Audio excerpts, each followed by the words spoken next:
بسم اللہ الرحمن الرحیم۔ پانی کی قبر، اختیار آپ کا اور یونان میں سوگ۔ لیبیا کا تبروک شہر ساحل سمندر پر واقع ہے۔ تصویروں میں انتہائی خوبصورت معلوم ہوتا ہے، مگر بنیادی طور پر یہ شہر آج کل لوگوں میں موت تقسیم کرتا ہے۔ دراصل یہ انسانی سمگلروں کی جنت ہے۔ یہاں سے موت کے سوداگر سنہرے خواب بیچ کر لوگوں کو یورپ لے کر جاتے ہیں۔ وسیع تعداد تو سمندر میں غرق کر دی جاتی ہے۔ جو اپنی خوش قسمتی سے بچ جاتے ہیں یورپ میں پناہ گزیر ہو کر بہتر مستقبل کی تلاش میں عمر گزار دیتے ہیں۔ دوستوں، تقریباً ایک ہفتہ قبل تبروک میں ایک خستہ حال کشتی 700 کے لگ بھگ بدقسمت افراد کو لے کر روانہ ہوئی، جبکہ اس کشتی میں صرف 150 لوگوں کی گنجائش تھی اور یہ اپنے ہی بوجھ تلے دب کر ڈوب گئی۔ یہ بحیرہ روم میں ایک دہائی کا سب سے خوفناک واقعہ تھا۔ یہ واقعہ یونان کے نزدیک بین الاقوامی سمندر میں پیش آیا۔ روٹی کھانی سوکھی نہیں ہے، روٹی بندہ کھا جاندی ہے، ہسدے وسدے ویڑے چھڑ کے پانی قبر بنا جاندی ہے۔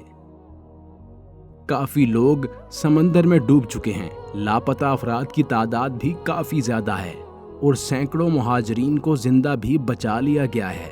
کیا آپ جاننا چاہتے ہیں کہ ان افراد کا تعلق کن ممالک سے تھا؟ جناب، یہ پاکستان، شام، فلسطین، مصر اور افغانستان کے شہری تھے۔ یونان میں اس مسئلے پر ہنگامے شروع ہو چکے ہیں۔ اگر بر وقت اقدامات کیے جاتے تو بہت سی انسانی جانوں کو بچایا جا سکتا تھا۔ وہاں نظام پر سوال بھی اٹھنے لگے اور وہاں کی حکومت نے 3 دن کے سوگ کا اعلان بھی کر دیا۔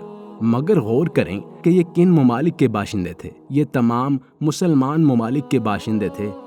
ہمارے یہاں سارا دن بتایا جاتا ہے کہ اس قانون اور آئین کی نظر میں سب برابر ہیں، مگر یہ سب بے معنی اور سنہرے جملے پتہ نہیں کن لوگوں کے لیے لکھے جاتے ہیں۔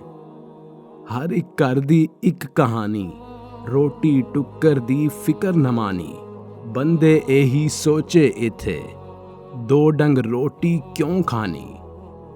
کیونکہ اگر یہ تمام لوگوں کے لیے ہیں تو پھر عام لوگ یہاں سے بھاگ کیوں رہے ہیں؟ کیا کبھی لندن، امریکہ اور یورپ سے بھی کوئی اپنی جان خطرے میں ڈال کر کہیں جانا چاہتا ہے؟ ہرگز نہیں۔ ہمارا نظام صرف اشرافیہ کے لیے ہے۔ یہ کسی عام شہری کی عزت و آبرو، انصاف اور حقوق کی حفاظت نہیں کر سکتا۔ ہمارے ملک کا بیان صرف اور صرف جھوٹ پر مبنی ہے۔ ریاست اور حکومت کا عام آدمی سے کوئی تعلق ہی نہیں ہے۔ یہاں غریب مڈل کلاس گھرانے میں پیدا ہونے والے بچے کے لیے ترقی کا شاید ہی کوئی راستہ کھلتا ہو۔ جو بڑے گھروں میں پیدا ہو گیا اس کی قسمت کھل گئی۔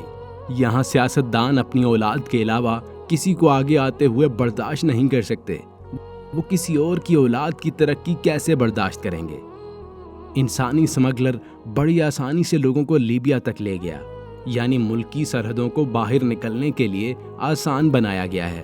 ہماری حکومت کے پاس بے سروپا بیانات کے علاوہ کچھ نہیں ہے۔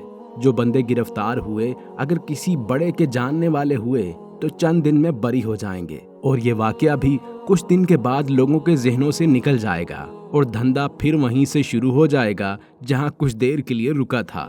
سینکڑوں مسلمان بحیرہ روم کے ٹھنڈے پانی میں ڈوب کر مر گئے، مگر ایک بھی حکومتی اہلکار کو سزا نہیں ہوئی، ایک بھی وزیر مستعفی نہیں ہوا۔ اس ملک میں جینا بھی مشکل ہو گیا ہے اور مستقبل بنانے کے لیے کوئی قدم اٹھانا بھی مشکل ہے۔ اگر آپ اس ملک میں پیدا ہو چکے ہیں تو اپنی قبر کا خود انتخاب کریں، خشکی میں یا پانی میں، اختیار آپ کے پاس ہے۔